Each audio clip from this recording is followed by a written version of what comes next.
ڕۆژ لەگەڵتان بەردەوام دەبێت لەم تقریبا نەتوانم بڵێم 25 خولەکەی دیکەدا گفتوگۆی زیاتر دەکەم هەر لەسەر هەمان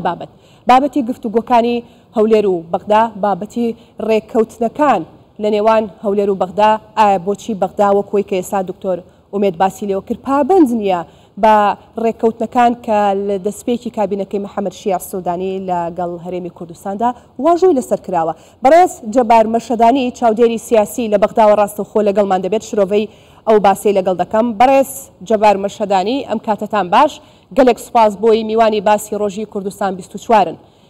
لەوە دەستپێکەین هەولێر و بەغدا لە کابینەکەی محەممەد شیع سوودانی کابینەی نوێدا ڕێککەوتنێکی نوێیان واژۆ کردووە بەڵام تا ئەم ساتە دەبینین ڕێککەوتنەکان وەکو خۆیان ناچنە پێشەوە هۆکارەکەی چییە؟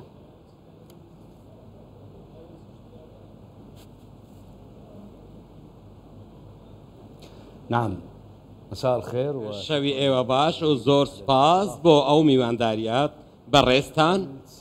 هۆکاری ڕاستەقینە بە بڕوای من لەوەی کە لە نێوان هەولێر و بەغدا ڕوودەدا هەستکردنی هەندێک لالانە سیاسیەکانە لە بەغدا بەوەی کە هەولێر بە شێوەیەکی ڕوون و ئاشکرا پاڵپشتی لە سەرکەوتنی حکوومەتی بەڕێز سوودانی دەکات هەروەها ئەم پاڵپشتیەی هەولێریش بۆ سوودانی و ئەو سەرکەوتنەی سوودانی لەوانەیە ببێتە هۆی نیگەرانیەکی گەورە لای هەندێک لالانە سیاسیەکان کە لە حکوومەتدا بەشدارن هەروەها لەوانەیە پرسیارەکە لەو سۆنگەیەوە بێت کە ئەگەر ئەو لایەنانە بەشدار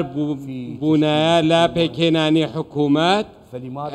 بۆچی بەرهەڵستی لە پەڵپشتیەکانی هەرێمی کوردستان بۆ حکوومەتی بەڕێز محەممەد شیع سوودانی دەکەن هۆکارەکە ئەوەیە کە هەر سەرکەوتنێک بۆ حکوومەتی بەڕێز سوودانی و کەسایەتی سەید سوودانی بە دیاریکراوی دەبێتە هۆی نیگەرانی لەلایەن هاوبەشە سیاسیەکان بە دیاریکراویش لە چوارچێوەی شیعی مەبەستم چوارچێوەی هەمانگیە چونکە سەرکەوتنی بەڕێز سوودانی دەبێتە هۆی داخورانی جەماوەری چوارچێوەی هەماهەنگی بۆیە لێرەدا هەندێک لایەنی سیاسی هەن لە بەغدا هەوڵ دەدەن کێشە و قەیران بۆ ئەو تەواوکاریە و ئەو پاڵپشتیەی ئەو لێک تێگەیشتنە بەرزە لە نێوان کەسایەتی محەممەد شیع سوودانی و هەولێر دروست بکەن کە لەلایەن بە دیاریکراویش بەڕێز مەسعود بارزانی سەرۆک مەسعود بارزانی و هەروەها سەرۆکی حکوومەت مەسعود بارزانی و هەروەها پارتی دیموکراتی کوردستانی دەتوانم بڵێم بە بڕوای من ئاما هۆکاری ڕاستەقینەیە بۆ ئەم پرسیارەی جەنابەت چونکە بڕیار لەسەر بودجە دراوە هەروەک بینەرانیش دەزانن کە پرۆژە یاسای بودجە ئێستا یاسایە بووەتە یاسا و یاسایەکیشە هەموو لایەنەکان بەڕێککەوتن دەنگی لەسەر دەدەن و لە پەرلەمان تێدەپەڕێنرێت کاتێکیش دەبێتە یاسایەکی بەرکار و کاری پێدەکرێت شتە بواری جێبەجێکردن ئەمە مانای وایە کە دەبێت هەموو لایەنەکان پێوە پابند بن بۆیە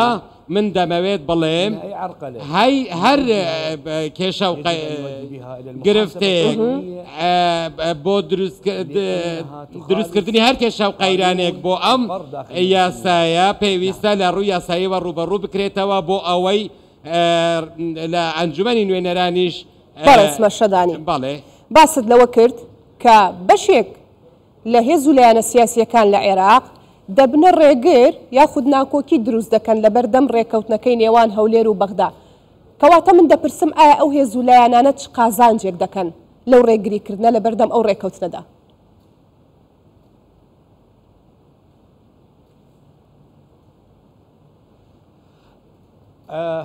باڵێ بەرژەوەندی ئەو لایەنانە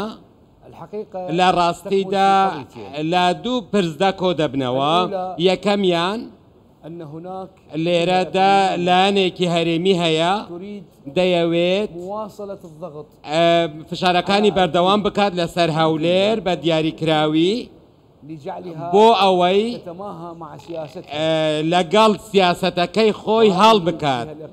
ئەو لایەنە هەرێمیەش مارست كل الضغوط پێشتریش چەندین فشاری خستۆتە سەر هەولێر و هەولێری بردومان کرد و موشکبارانی کرد و هەروەها چەندین پەیامی ئاراستەی ڕاستەوخۆی ئاراستەی هەولێر کرد و لە ڕێگە هەم بە شێوەیەکی ڕاستەوخۆ هەمیش لە ڕێگەی نێوەندگیرانەوە ئەم لایەنە هەرێمیە هەژمونی خۆی بەکار دەهێنێت لەسەر ئەو لایەنە سیاسیانەی بۆ ئەوەی کێشە بۆ هەر پرۆژەیەک دروست بکەن کە دەبێتە هۆی بەرەو پێشچوونی هەولێر و هەروەها سەقامگیری هەولێر لە بڕیاردان ئەمە لەلایەک من الجانب الثاني لە لای دووەمەوە لا تريد ئەو نایەوێت بەڕێ سوودانی سەرکەوتوو بێت و هەوڵ دەدات بە هەر شێوەیەک لە شێوەکان شکست بەو حکوومەتە بهێنێت چونکە لەو باوەڕەدایە واتە ئەو لایەنانە لەو باوەڕەدان کە ئەوان دەبێت بگەڕێنەوە بۆ دەسەڵاتی عێراق بۆ دەسەڵاتی خۆیان بگەڕێنەوە و هەروەها دووبارە جارێکی دیکە بچنەوە ببنەوە سەرۆکی پۆستی سەرۆکی حکوومەت بەدەست بهێنن من بەبەستم لە هەندێک لایەنە کە لە ناو چوارچێوەی سیاسی شیعیدایە ئەوانە ئەو لایەنانە خاون بە گەڕانەوە بۆ بەدەسەڵاتەوە دەبینن و دەیانەوێت کێشە بۆ حکوومەتەکەی سوودانی بنێنەوە و ئەو هەر ئەوانیشن کە بڕیارەکانی لە وڵاتێکی شارقی من کە دەبەوێ بە ڕەشقاوانە بڵێم ئێران مەبەستم ئێرانە پەیڕەوی ئەجێندای ئەوان دەکەن و ڕێگە نادەن دەیانەوەی کۆسب دروست بکەم بۆ سەقامگیری سیاسی و ئابووری و کێشە بۆ هەولێر دروست کەواتە ئەوەی من تێگەیشتم لە قسەکانی ئێوە ئەوەیە کە کێشە و ئاڵنگاریەکان تەنها لە ناوخۆی عێراقدا نییە دەستەکە دەستێکی دەرەکیشە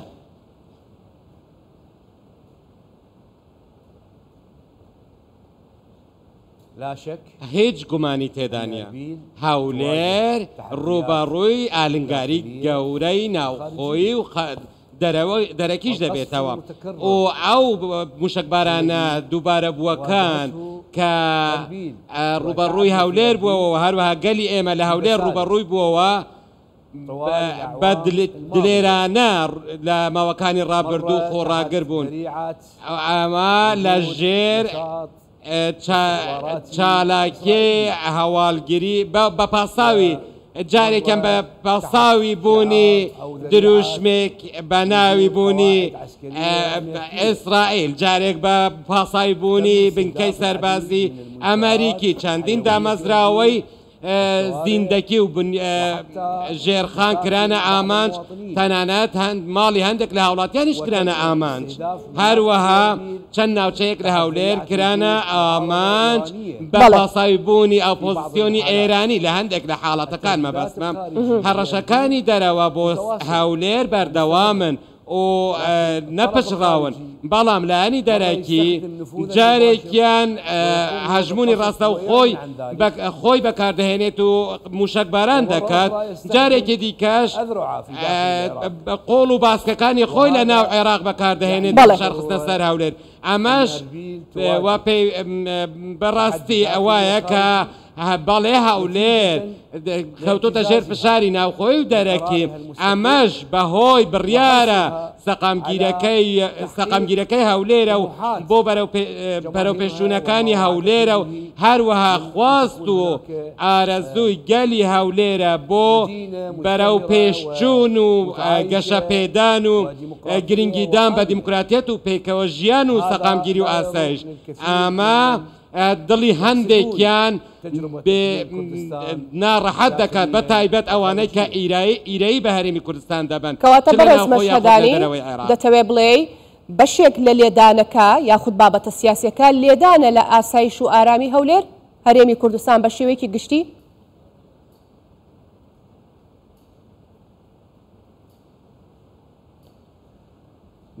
باڵێ ما هو مطلوب ئەوەی داواکراوە ئەوەی پێویستە بکرێت پێویستە هەولێر لرؤى وقرارات نوێنەراتی ڕۆیا و دیدگا و ئاراستە و استراتیژیە توێکی إيران ئەمان جێنەوەیە کە پەیڕەوی استراتیژەتی ئێران بکات ئەوانە ئەوەش ئەوەیە کە زۆرێک لە هێزە سیاسیەکان لە عێراق هەوڵی بۆ دەدەن و دەیانەوێت هەولێر ملکەچی ئەو سیاست و استراتیژێتە بکەن ئەو فشارانش والهجمات هەروەها ئەو هێرشانش هاوڵ دەدەن لە ڕێگەیانەوە ئێرادەی هەولێر بشکێنن کە گرنگی ماوەی چەندین ساڵە زۆر گرنگی بە سەقامگیری بڕیاری خۆی و پارێزگاریکردن لە یەک پارچەی عێراق دەدات. دەیەوێت بڕیاری عێراق بڕیارێکی نیشتمانی بێت خزمەتی هەموو عێراقیەکان بەبێت جیاوازی بکات هەموو ئەزمونونەکانی ڕابردوو هەوڵەکانی ڕابردوو لە فشار خستنە سەر هەولێر بە دیاریکراویش لە ڕووی ئابووری ئەمنی و سیاسیەوە تا ئێستا سەرکەوتوو نەبووینە و من لەو باوەڕەشدانیم کە ئەوان ئەو هەوڵانە سەرکەوتو نابن ئەوش لەبەر چەند هۆکارێک یەکەمیان هەرێمی کوردستان و هەولێر بە دیاریکراوی پابەندە بە بژاردەی نیشتمانی دووەم ئەزمموی ڕابردووی ئەوەی سەلماندووە کە لە بەرژەوەندی هەولێردانە و لە بەرژەوەندی عێراق و بەغداژدانە کە بڕیاری عێراقی لە دەستی دەرەکی دابێت عێراق چ لە باکوور لە باشوور لە ڕۆژهەڵات و ڕۆژئاواوە نابێت بکەوێتە ژێر ڕکێفی هیچ لانێک هەروەها سێمیش ئاستی بەرزی لێکتێگەیشتنی نێوان محەممەد شیع سوودانی حکوومەتی عێراق بە دیاریکراویش محەممەد شیع سوودانی و هەولێر حکوومەتی هەرێمی کوردستان با گرنگیتان بە هەڵوێستەکانی هەولێر لە ڕۆی ئابووری و سیاسی و هەروە پاڵپشتیکردنی لە بڕیاری هەولێر بۆیە بەو هۆکارانە هەولێر و حکوومەتی محەممەد شیع سوودانی ڕوبەڕووی ئەو سەختی و ئەو ئالنگاریانە دەبنەوە. بەڕێز مەشەدانی ئێوە چاودێرێکی سیاسین دەمەوێت زۆر سیاسیانە شرۆڤی ئەم پرسیارەمان بۆ بکەیت بەر لەوەی لەگەڵ بەڕێستا گفتوگۆ بکەم لەگەڵ سەرۆکی دیوانی ئەنجومەنی وەزیرانی هەرێمی کوردستان گفتوگۆمان دەکرد باسی ئەو داواکاریانەمان دەکرد ئەو ئەرکەی کە لەسەر حکوومەتی هەرێمی کوردستانە دەبێت جێبەجێ بکات لە بەرامبەر حکوومەتی عێراقیدا ئەوان باسییان کرد وتیان ئێمە هەموو پابندیەکمان کردووە بەو ڕێککەوتنەوە بەو داواکاریەوەی کە حکوومەتی عێراقیەتی بەپێی دەستور و یاساکان بەڵام ئەوەی کە هەیە لە بەرامبەردا جۆرێک لە ناڕوونی دەبینرێت بزانم قسەی ئێوە و خوێندنەوەی ئێوە لەسەر ئەو ڕێککەوتنەوە ئەو دوولایەنە چییە؟ لایانی داواکرا و لایانی جێبەجێکار کە حکوومەتی هەرێمی کوردستانە کە لە بەرامبەر جێبەجێکردندا مافی هەیە.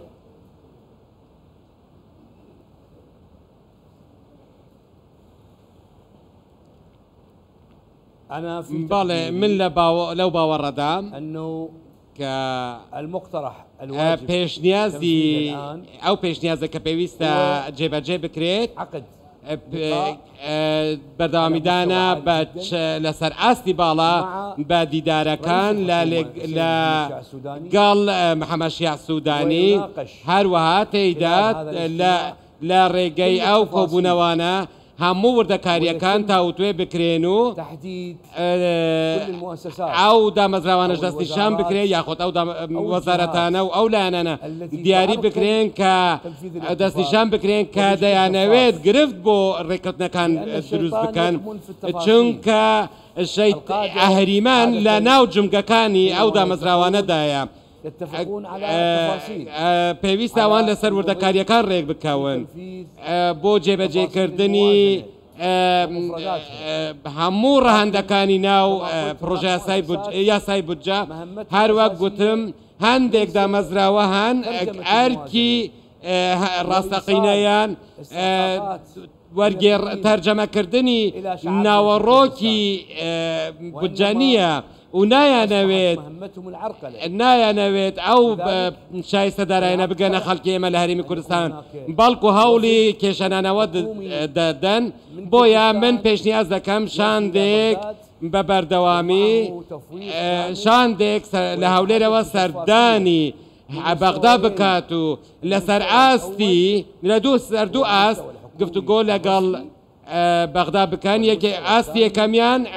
حکوومەتی فەرمی و ئاستی دووەمیش میدیایی میلی کاتێک بەرژەوەندی گەلی ئێمە بابەتەکە پەیوەنددار دەبێت بە بەرژەوەندی گەلی ئێمەوە پێویستە ئێمە بڵێن دەبێت ئێمە سوورین لەسەر پەنابردن بۆ هەندێک دامەزراوەی دیکە بەڵام من لەو باوەڕەدام کە حکوومەتی هەرێمی کوردستان پەنا ناباتە بەردادگا ناچار نابێت چونکە کاتێک ئەو کات ئەگەر پرسەکەی گەیاندە بەردەم محەممەد شیع سوودانی ئەو کات من لە باوەڕم وایە و دڵنیاشم کە وەزارەتی دارایی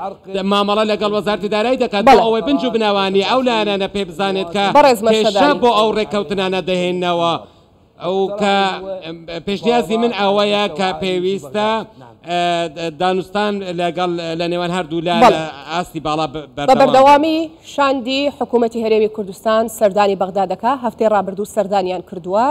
ئێستاش لەو حاڵەتێک کە من و تۆ گفتوگۆکەین چاوەڕێی وەڵامی عێراقن بۆی جارێکی دیکە سەردانی بکەنەوە لە ئاستی باڵادایە شاندەکە ئەو بۆ بەرچاوڕوونی هەمووان دەمەوێت ئەوە بڵێم ئەم پێشنیارانی کە بەڕێزت ئاماژەت بۆ کرد چوونی ئەم شاندانەی حکوومەتی هەرێمی کوردستان بۆ بەغدا بەردەوامی گفتوگۆکان دەتوانێت هەردوو حکوومەت واتە حکوومەتی هەرێمی کوردستان و حکوومەتی عێراقی وا لێ بک بتوانێت زاڵ بێت ئەو ئاریشە و ئاڵنگارانە تێپەڕێنێت کە هاتوۆتە بەردەم جێبەجێکردنی ڕێکەوتنی هەردوولا؟